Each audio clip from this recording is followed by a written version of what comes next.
and to justify, it's actually been quite a few tickets that have come in as a result of using MoneyGuide Pro. And the big thing that I've been finding is when I spend a lot of time on the goals part of it, like really spend some time building that out, it does change the dynamics of the conversation, right? It shifts it from a returns-based approach to investing, right? Hey, what's my value add? Well, I'm gonna help you find an investment strategy that's going to, I don't know, add alpha, right? That's the thing, add alpha.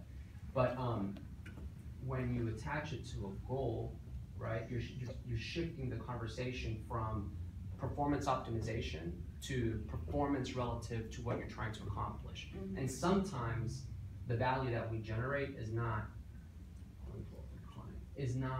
the return, but it's helping them avoid loss that they would have otherwise possibly exposed themselves to, right? So it looks like a made-up name. It is. You said that to me the last time too. John Johnson. John H. Johnson. See, the H is what throws it off, but there's the real one. So, pull up Pro.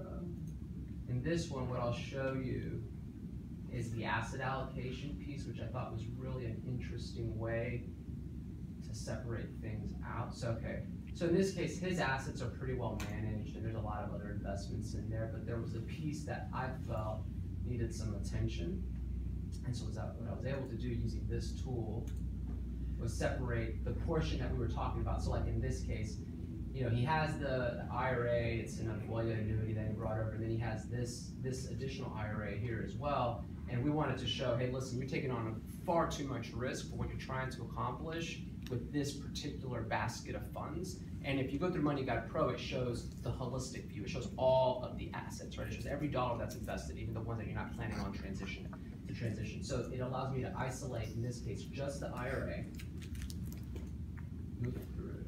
We decide where your risk is relative to everyone else's, but if we get to the results, and that's really all that really matters, is what's your current portfolio? Well, his statement with his wife was, hey, for this portion of money, my goal is really to just preserve it, satisfy my required distribution, to ensure that Deanna will have money to live off of down the road, right? Because he's likely going to predecease her.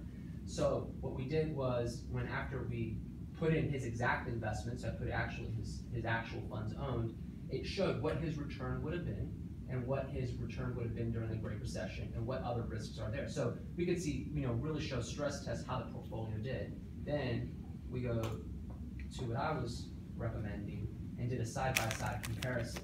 So currently, these are the returns and concerns that we have on the horizon, right?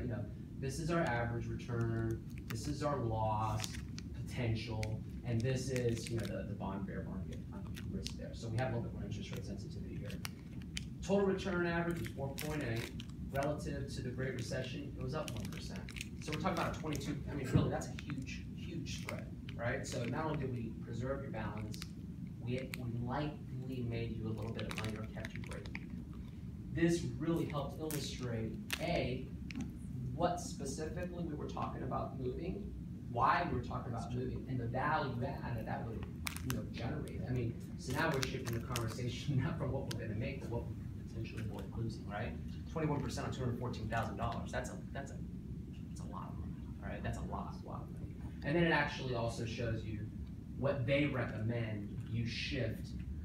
So decrease your cash and equivalents, increase U.S. long-term bonds. It's actually giving you a recommendation as well. In this case, this was all to show we could do a fixed indexed annuity, 3.5% return, keep a preservation component to your total portfolio, and still not expose you to any unnecessary risk, but give you enough return to A, sustain your R&D, and also make sure that there's money left in the bank when Deanna likely will inherit this. So I thought this was a really cool tool. I hope that this helps.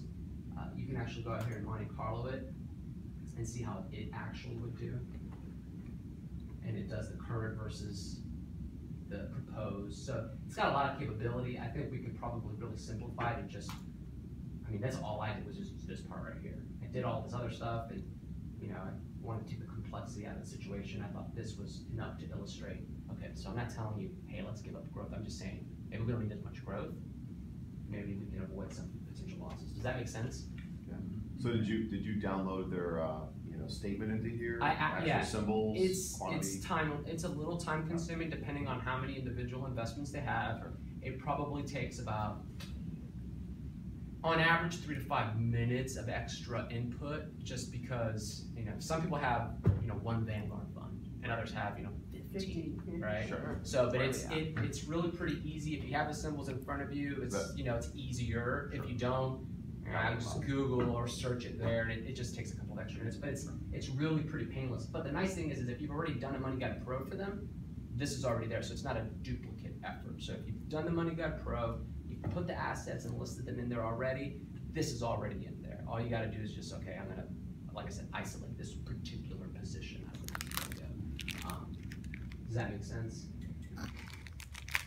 But you can do it for the portfolio overall as well. Yeah, the Money Guide Pro automatically does it for the whole portfolio, which is nice, but the only thing about that is we're not always talking about all of the money, or it's the 401k. Well, maybe it's a 401k, or maybe it's an ESOP, or maybe it's something else, But it's taking the entire picture into consideration, which may not necessarily be what we're talking about, right? Sure. So it allows us to say, okay, for these funds, this is why it's better, right?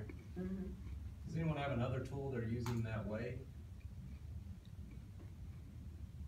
Show before and after allocation, different allocations. Morningstar does have that if you're using the Morningstar portfolio, which I loved it for the we use it Morningstar for portfolio. Okay. But in this case, where I wasn't using a Morningstar, I was using, an agnostic indexed annuity, not a Symmetra or whatever. This allowed me to just illustrate the value of preservation and, what we could not give up in the process. Because you actually showed us that, James, for Morningstar, I thought a similar.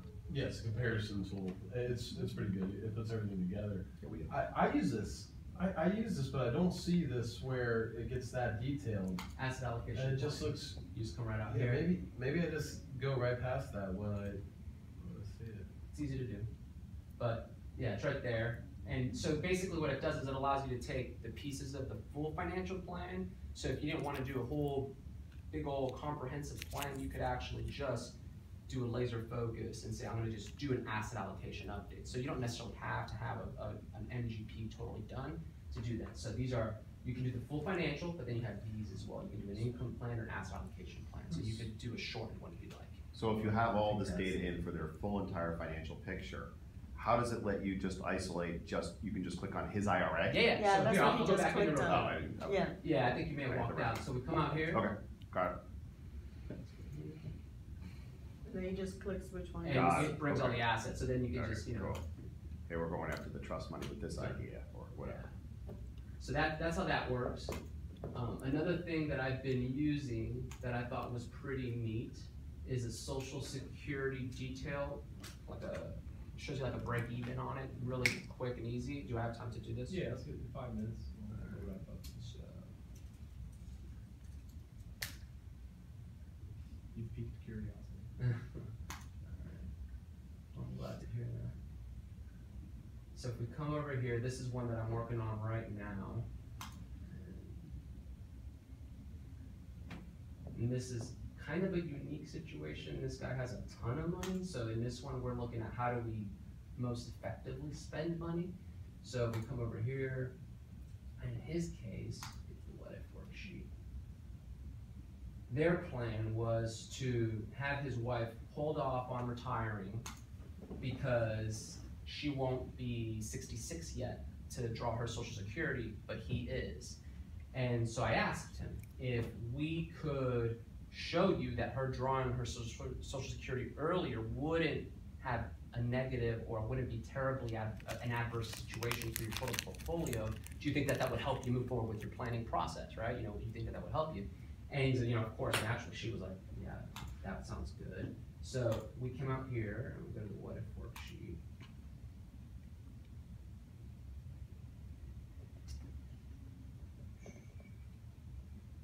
So if you come in here and it shows you the Social Security, here in a second.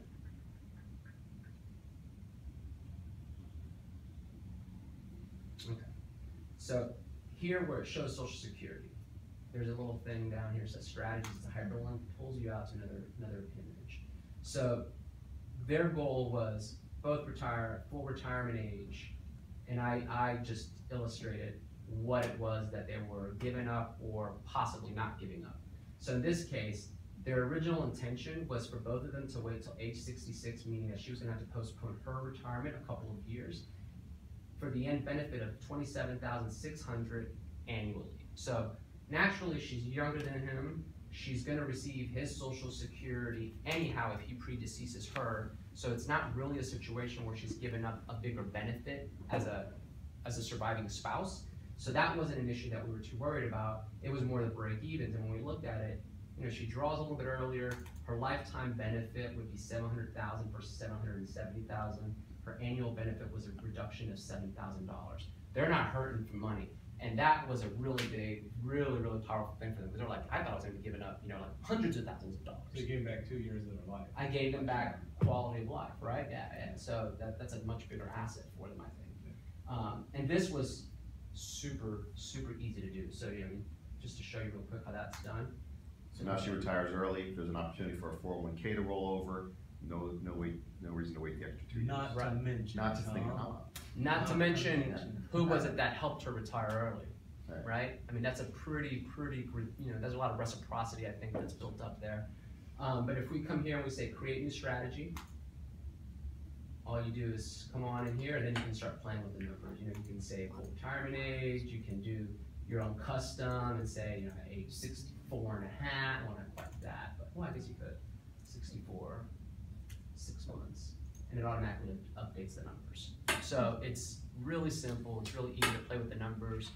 It's a pretty powerful tool that takes, I don't know, 4 minutes to mess around with. That's only wait for the web browser to pull up. So it's pretty neat. Well, I mean, what do you guys think about that? How do you get the Social Security data in there? Is it just based on their social number? No, well, it can be, right? It can be based on the average numbers if you choose to use the Money Guide Pro assumptions. Right. Now, I usually will go and log into SSA.gov with them. If they don't have a username, I help them create a username. And I don't put their earnings history, but what I do is I just simply put what their full retirement age benefit will be. If they have it, even better. But it's typically, you know, 5-10 minutes to set it up if they have the time. Oftentimes we table it as a separate conversation because it doesn't really hold up the conversation if we have general numbers to begin with. Go home, take a look at your estimates, email me. Exactly. But if they're like, I'm not really good with computers, I don't really want to wait for them to never send that information. I mean, I think some of the job is holding them accountable to themselves. So I think taking care of it then and there is a good option as well. So that's a pretty cool tool. And really, I mean, just to kind of tie it all up here, I try to keep it, again, I try to take a lot of the complexity out of it. I mean, I don't think anybody wants to know, you know, when you hit the switch and the lights come on, the freaking process it takes to turn that light on. They just want to know when they hit that switch, that light comes on. So I really try to focus on just the end result. You know, let's take the complexity out. Let's just talk about what the end outcomes are. And so I spend a lot of time here on the what if worksheet where we get to just play and explore your goals versus what you have in terms of resources and see, well, how it's going to affect the outcomes, you know? So you want to retire at 62, well, let's see what that does to your, you know, investment strategy. You want to be less aggressive, okay, well, let's see what that does. Let's go to conservative. Okay, calculate all scenarios. And this has actually been pretty powerful as well. A lot of the clients will say, yeah, you know, all my family and friends have lost all their money. I've never lost any money. This has been good for me, and this is how I'm going to plan on retiring. Well, the problem with that is, you're not going to freaking retire because you're not going to make enough money to sustain your withdrawal rate.